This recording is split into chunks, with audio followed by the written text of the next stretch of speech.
So,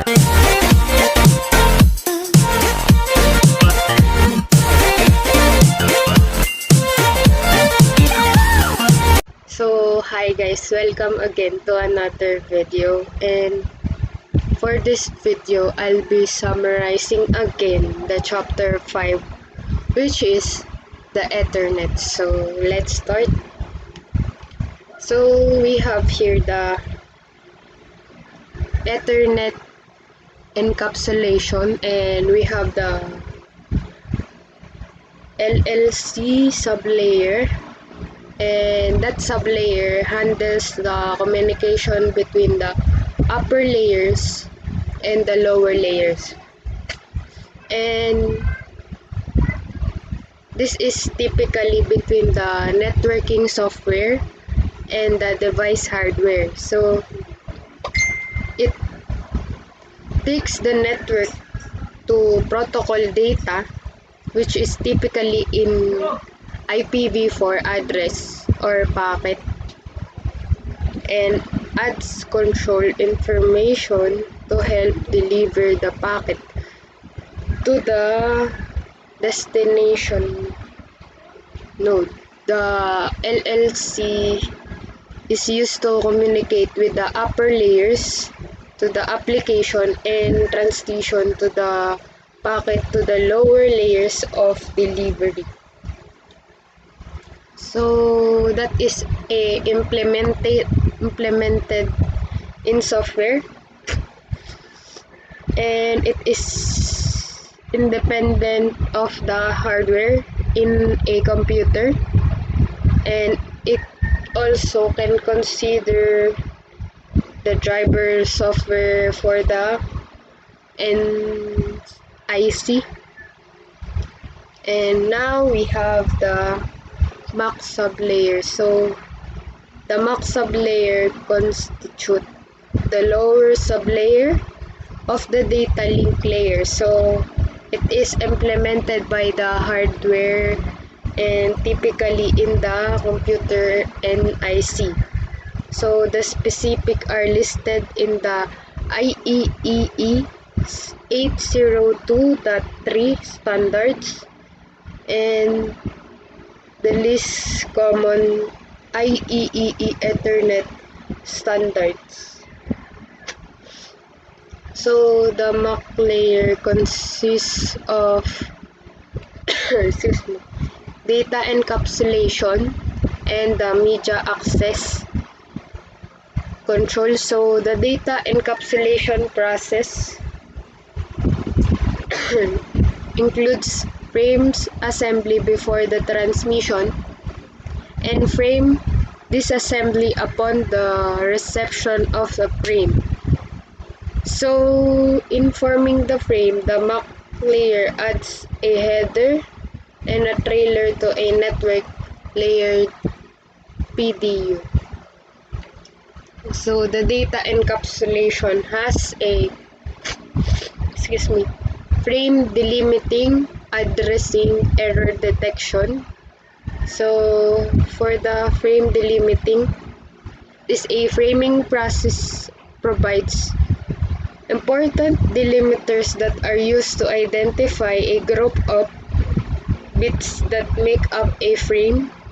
These delimiting bits provide synchronization between the transmitting and the receiving nodes. So for the addressing, the encapsulation process contains the layer 3 PDU and also provides a data link layer addressing. And for the error detection, each frame consists of trailer used to detect any errors of transmission. So now we have the media access control, and it is a second responsible for the MAC sublayer, and it is responsible for the placement of the frame on the media and the removal of the frame from the media. And as its name implies, if controls access to the media. This sublayer communicates directly with the physical layer. Excuse me. So, underlying logical topology of Internet is a multi-access bus. Therefore, all nodes on a single network segment share the medium. So, the Ethernet contention-based method of networking. The contention based on method means that any device can try to transmit data across the shared medium whether it has data. So let's proceed to the next one. We have the frame forwarding method on Cisco switches. So which we have the store forwarding switching and the cut-through switching. So in the store and forward switching, it receives the entire frame, so it computes the CRC, and if the CRC is valid, the switch look up the destination address which determine outgoing interface. The frame is then forwarded out in correct port. And for the cut-through switch, forwards the frame before it is entirely received. At a minimum, the destination address of the frame must be read before the frame can be forwarded. So, when the switch receives the frame, it restores data and buffers until the complete frame has been received. During the storage process, switch analyzes the frame for the information about its destination, and the switch also performs an error check using the cyclic redundancy check trailer portion of the Ethernet frame. Excuse me. So, for the cut-through,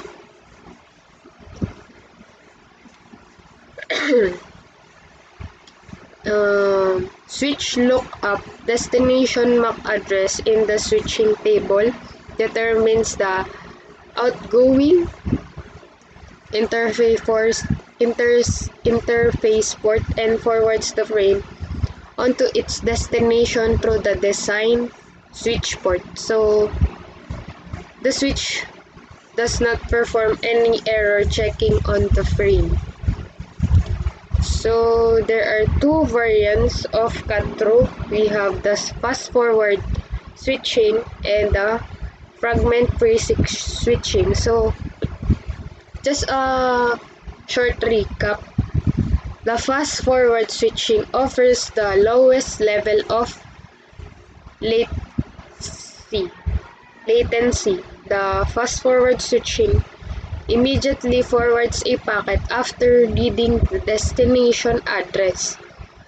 Because fast-forward switching starts forwarding before the entire packet has been received. There are many times when packets are relayed with errors.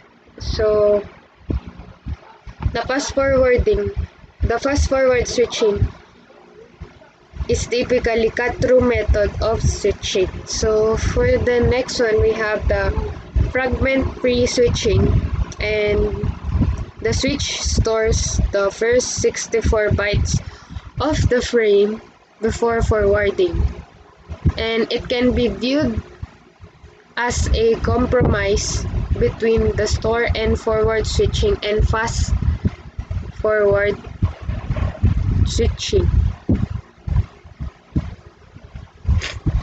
The reason tree switching stores only the first 64 bytes of the frame. Is the most network errors and collision occur during the first 64 bytes. So it compromises between the high latency and the high integrity of store and forward switching, and the low latency and reduced integrity of fast forward switching. So let's proceed to the next one. We have the full duplex and the half duplex. So for the full duplex, both ends of the connection can send and receive stimulantly.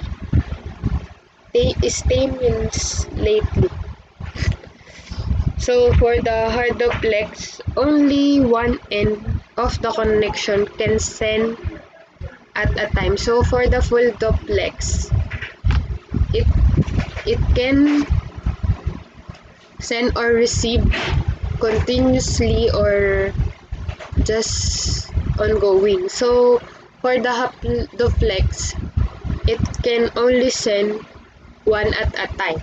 So let's proceed to the next one. We have the physical address in the MAC address and the logical address of the IP address. I'm